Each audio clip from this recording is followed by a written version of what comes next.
July 19th, 1953.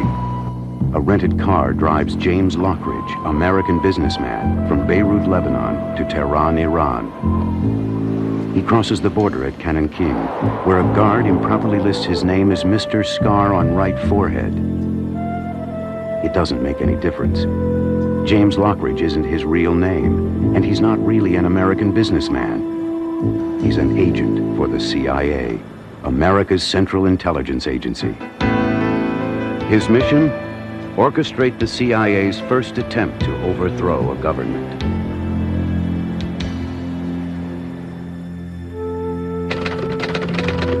Real name, Kermit Roosevelt. Age, 35. Born Buenos Aires, Argentina. Grandson of the 26th President of the United States, Theodore Roosevelt.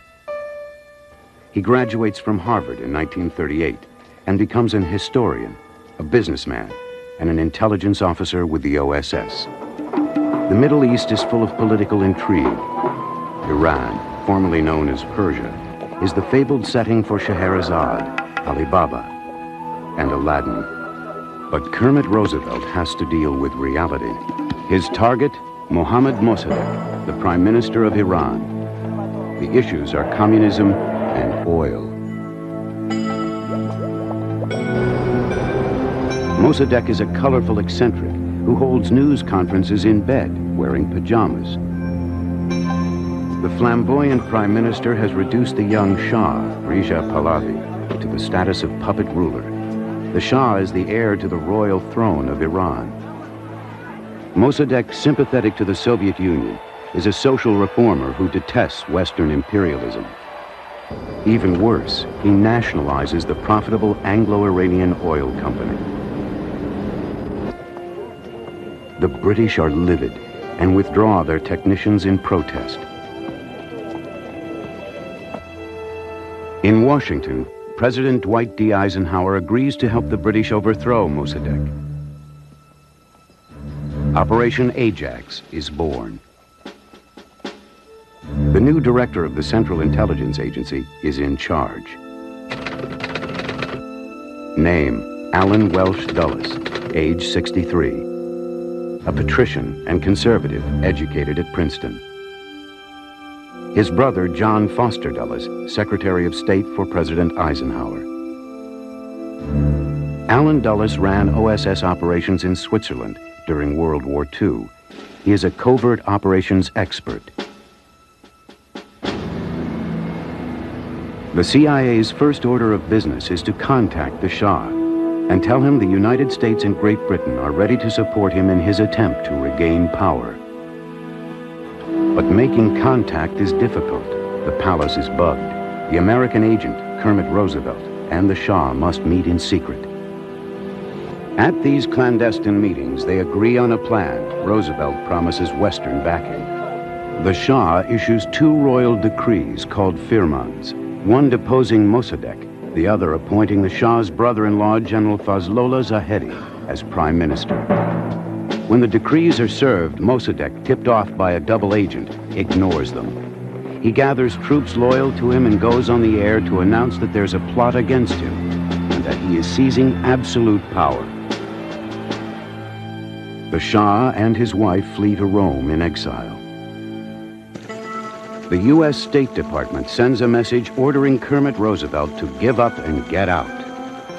But a loyal friend of Roosevelt in communications delays the message, giving him another 24 hours to try again.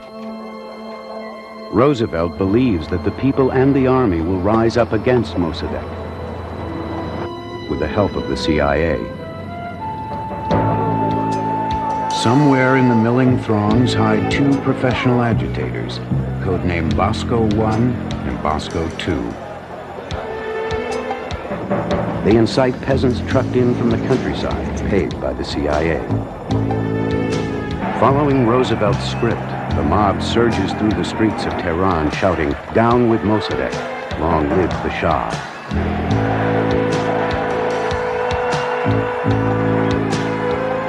Then, at just the right moment, Roosevelt sends General Zahedi riding on top of a tank to lead the mob. They ransack Mossadegh's house, but the Prime Minister escapes. 3 days later, Mossadegh surrenders to Iranian police. He is tried for treason and placed under house arrest for 3 years. August 29, 1953. The Shah triumphantly returns. To Roosevelt, he says, "I owe my throne to God, my people, my army, and to you." The grateful Shah agrees to the creation of the National Iranian Oil Company, 40% American, 40% British, as long as the Shah remains in power. Under Kermit Roosevelt's skillful direction, Operation Ajax takes 1 month and costs only $60,000. The Iran coup is the pinnacle of CIA Chief Allen Dulles' career. But despite the success of Operation Ajax, the agent who pulled it off, Kermit Roosevelt, issues a warning. I said, don't make the mistake of believing that this can be done anytime you want to do it. The situation has to be exactly right. You've got to have the people on your side and hopefully the army too. But his warning falls on deaf ears. Allen Dulles is already thinking about the next communist threat, Guatemala.